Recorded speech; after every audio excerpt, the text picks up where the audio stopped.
아니 어떻게 이걸 짓고 1년도 영업을 못했단 말이가. 아뿔싸. 안녕하세요, 강호의발TV입니다. 예, 오늘도 부산에 상당한 물건을 하나 해왔습니다. 저 너무 까마고 오늘 버드 스트라이크 날 뻔했습니다. 여러분, 저기 부산교통의 혈관 아닙니까? 이 항령산 앞에 부산의 동과 서를 지나는 대동맥, 저기는 평소에 지독한 정체 구간입니다. 저도 몇 번 지나다녀 봐서 알지만 거의 한 70% 이상은 항상 막히더라고요. 그런데 저거 막히다 보니까 저 항령산 저 위에 스노캐슬, 저것을 안 볼래 안 볼 수가 없습니다. 여러분도 지나다니면서 분명히 저 의문의 저 건물이 도대체 뭘까 그렇게 생각하고 또 지나가고 나면 또 잊어버리고 그랬을 겁니다. 저도 가끔 부산에 오지만 가끔 오는 저도 저 건물의 웅장한 자태는 집에 가서 잊혀지지가 않았습니다. 오전에 부산인데도 이렇게 막힙니다. 강안대교로 많은 교통량을 분산했는데도 불구하고 여전히 교통량은 많습니다. 저기 단일 건물에 이르기 위해서 터널을 파놓고 이제 이래놨습니다. 망하니까 이제 닫아놓고 시민들에게 의구심만 잔뜩 일으키게 해놓고 이제 접근 불가 이렇게 만들어놨습니다. 입구가 양쪽으로 2개인데요. 이쪽 저쪽으로 경비원까지 세워두고 있습니다. 완전한 철통 방어, 마치 군부대, 처음 보면 완전 군부대 이상입니다. 드론이 없었다면 완전 접근 불가입니다. 여러분은 매일매일 이제 부산에 사시는 분은 저 건물을 보시겠지만 어디다 쓰는 물건인고 하면서 지나가면 잊어버리는, 그게 무려 지금 16년이나 지났습니다. 그렇게 오래된 줄 몰라셨죠? 근데 저는 좀 알아봐야겠다. 우리 시민들의 알 권리를 위해서. 항령산이 무슨 개인 소유도 아니고 저 일대를 다 매입을 해서 도로도 뚫고 터널도 뚫었습니다. 허가를 쉽게 내주는군요. 근데 방금 버드 스트라이크 공중 충돌 사고가 여러 번 일어날 뻔했습니다. 오늘. 아니, 드론을 격추시키려고 그러는지 이상하게 저 까마귀들이 위협 비행을 상당히 지금 자주 하고 있습니다. 저 드론에게 지금 굉장히 적대적인 세력입니다. 저 검빛 지붕에 지금도 상당히 많이 모여 앉아 있습니다. 우리 드론을 지금 계속 노려보고 있는 모양인데 가까이 와서 보니까 역시 흉물은 흉물입니다. 주차장 실컷 만들어 놓고 16년째 저거 차 몇 대 됐을까요? 인부들 차량만 아마 됐을 것 같습니다. 그런데 이렇게 잘 지어놓고 이렇게 거의 다 지었는데 왜 망했을까? 자, 궁금하지 않을 수 없습니다. 자, 부산 시민이라면 다 아실 겁니다. 부산은 다 좋은데 겨울에 눈이 안 옵니다. 그런데 눈이 안 오면 참 교통에는 도움이 됩니다. 그런데 또 막상 안 오면 다른데 눈이 많이 왔다는 게 가끔은 또 부러울 때가 있습니다. 그러다 보니까 이제 그 부산 시민의 눈에 대한 그리움, 그런 것을 이제 약간 이용해서 사계절 스키장을 만들면 어떻겠냐는 이 땡시라고 신박한 아이디어가 누군가의 머리에서 떠올랐나 봅니다.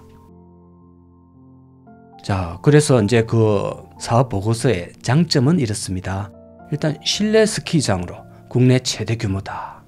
또 계절, 날씨에 상관없이 실내에서 사계절 내내 스키를 즐길 수 있다. 비수기가 없다는 거죠.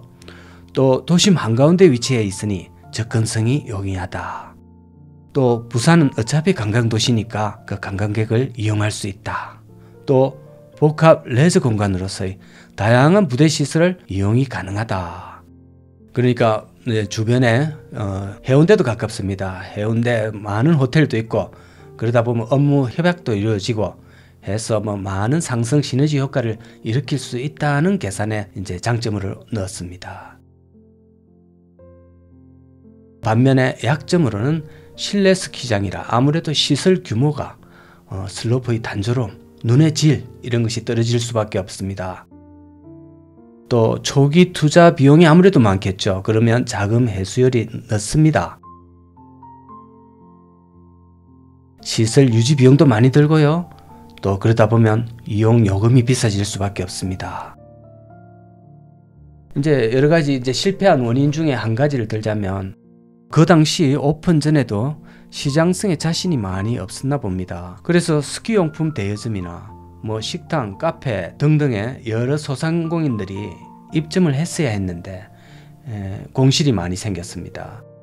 그러니 초기에 아무것도 모르고 왔던 이용객들도 밥 사 먹을 때도 마땅치 않고 여러 가지 이용에 불편이 많았습니다. 다음에 오면 안 되겠다 이런 인식이 계속 심어진 겁니다. 아무래도 제일 큰 이유는 수요가 적었고 초기 투자 비용이 너무 크다 보니까 부도가 나버린 겁니다. 간단한 문제죠. 아까 보셨다시피 주변 도로는 평소에도 항상 정체에 시달립니다. 그런데 여기에 이 거대한 건물에 행락객들이 수시로 차가 드나들 때 그 정체된 도로와 만났을 때 인파의 차량과 원래 도로와의 차량이 마주치면 일대 도로는 완전히 난리 벚꽃장이 된다는 의견이 엄청 많아서 주민들의 반대가 빗발쳤습니다. 제가 봐도 그 점은 완전히 일치합니다. 모기업이 완전히 인수를 하고 지금까지 건물의 지분권자들의 동의를 가반 수도 없고 재개발에 들어가려고 하는데 이것도 문제인 게 일단 저 덩치 사이즈를 한번 보시기 바랍니다. 보통 문제가 아닙니다. 1000억 이상이 들어갈 것으로 추정이 되는데 그 재개발하고 나서 또 실패가 나면 또 어떻게 되느냐 하는 여전한 부담감이 남아 있습니다. 차근차근 재개발에 필요한 움직임은 이어가고 있기는 하는데 확실한 스텝을 지금 밟지는 못하고 있습니다. 이미 몇 차례 거대한 부도가 나버린 비운의 스노우 캐슬 사업이기 때문에 여기서 또 다른 걸 해서 또 실패하면 이제 더 이상 그 뒷감당은 어떻게 하느냐 하는 문제가 남습니다. 그리고 이것은 아이언돔, 저기 저 건물에 도달하기까지 지형이 엄청나게 험난합니다.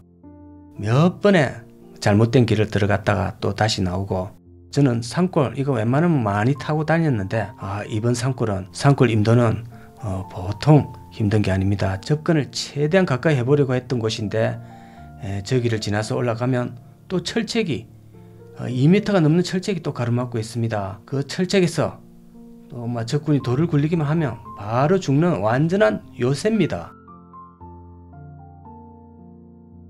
도대체 저렇게까지 저 요새를 지켜야 되는지 굉장합니다. 제가 가다가 이 하도 지형이 험하니까 예전에 강릉 무장공비 사건 때 무장공비들이 남한에 와서 제일 힘들었던 점이 제가 바로 오늘 탐사를 하면서 철저히 느꼈습니다. 그때 그 공비들이 북한에서는 10km를 예사로 달렸던 산길에서 그런 공비들이 남한에서는 거의 반도 못 달리는 이유가 발생했습니다. 바로 그것은 남한의 울창한 숲, 산림이었던 것입니다. 예상하지도 못했던 남한의 산림, 그 짙은 산림이 공비들의 이동 속도를 반 이상으로 줄게 하는 원인이었던 것입니다. 왜냐하면 북한은 땔감으로 그 나무를 다 해버리니까 민둥산입니다. 북한은. 그런데 내려오면서 그 점을 예상했지 못했다고 그때 그 공비들이 잡힌 공비, 이름은 모르겠습니다. 그 증언을 하는 것을 제가 들었습니다.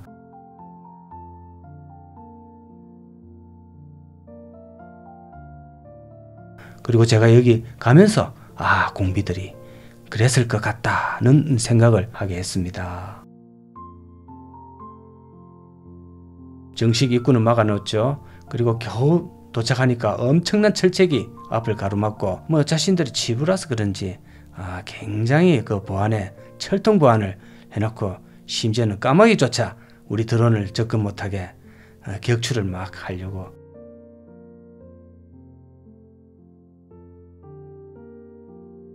사슬 영리 사업에 불과한데 저렇게 터널까지 뚫게 하는 저런 것은 난생 처음 봤습니다.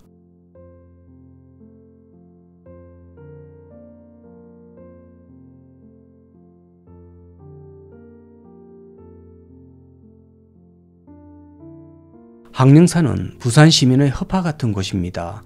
여기를 이렇게 터널까지 뚫게 하고 거대한 시설물까지 허가를 내줬다면, 그러면서 또 16년이나 방치하면서 진입만 막는 것 외에는 별다른 조치도 하지 않는 당국의 조치가 못내 아쉽습니다. 여러분의 생각은 어떠십니까? 자, 오늘도 감사합니다.